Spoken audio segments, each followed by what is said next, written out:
Goodness, that's a lot to live up to. And in case you're wondering what honorary means, it means I don't get paid anymore. So what I'm going to talk about now is feeding sugar syrup to increase pollen collection. Interestingly, the first seminar I think I ever gave to beekeepers was on this very subject.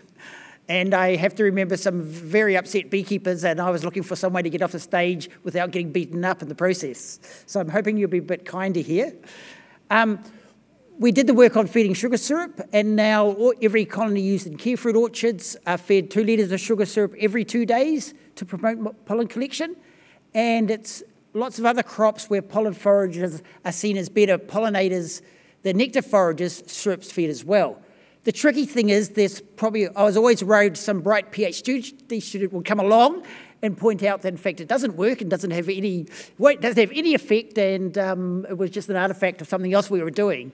So we've taken the opportunity on the way through to look at some of the proposed mechanism behind it, really to reassure ourselves on that it is a real effect and get some understanding of why it might be working. So if I can work out how to do this.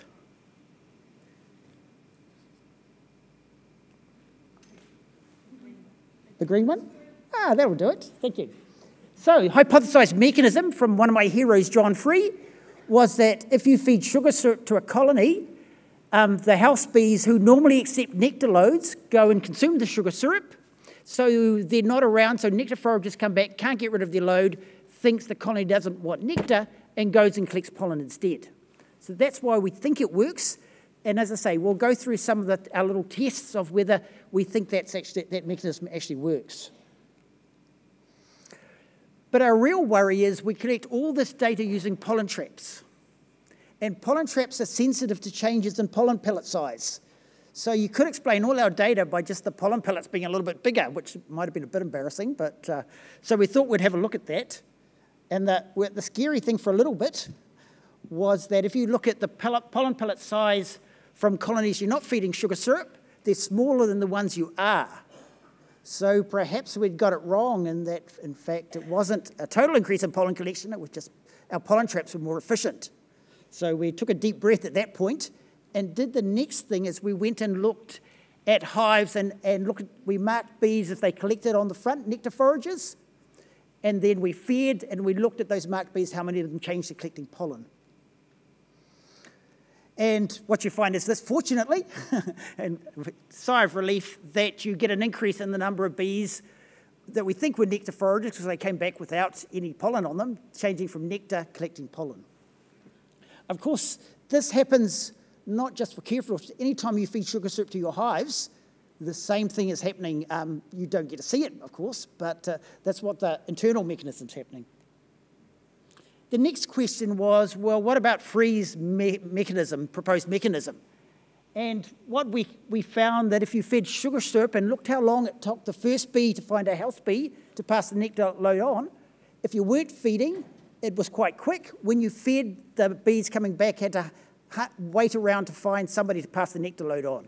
And the reason we think they go passing on to somebody else. We looked at it a different way as well. And what we looked at is this is total trip time. So this is how long it takes a bee to go from a feeding station into a hive, find somebody to pass its nectar load on, and come back. And this graph here, what you can see is what happens at the start when you start feeding your syrup, that very quickly it gets harder and harder and harder for bees flying back with nectar to get rid of it again. When you stop feeding syrup, it goes quickly back to what it should be because those bees are utilised, have finished the sugar syrup and now waiting for more nectar foragers to come back in again. Next question then, well, what about time of day? Because this should only work when there are nectar foragers, of course. If there are no nectar foragers, how do you change them to collect pollen? So we tested this, and you'll look at the bottom line here is colonies we weren't feeding, and the other two lines are evening and feeding them during the day and feeding in the evening. Interesting thing, it all had the same effect. Because really it shouldn't. So the question is, well, what's happening there? Does this mean that our theory is not right, or it's more complicated than we think? And we'll come back to that point. And I guess the real test the kiwifruit growers, just because they like making life really easy for beekeepers, are putting these massive cages over one of the varieties of kiwifruit. And they're so big, some of these cages are 16 hectares in size, and there's thousands of colonies going in there. But the really good thing about the project, about doing a test there, is we know there are no nectar foragers. Because it's just kiwifruit, and kiwifruit doesn't produce any nectar. So if we feed sugar syrup in a cage there, if our theory is correct, it shouldn't have any effect. And big sigh of relief, it didn't have any effect. So that kind of supports where we're going with it.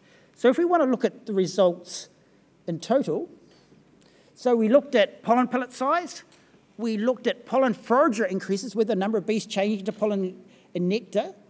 What happens there? The nectar transfer times and the total trip time, feeding in the evening and feeding in the cages. And if we go through these, well, our mechanism doesn't say why there should be an increase in pollen pellet size. So that really doesn't support our hypothesis.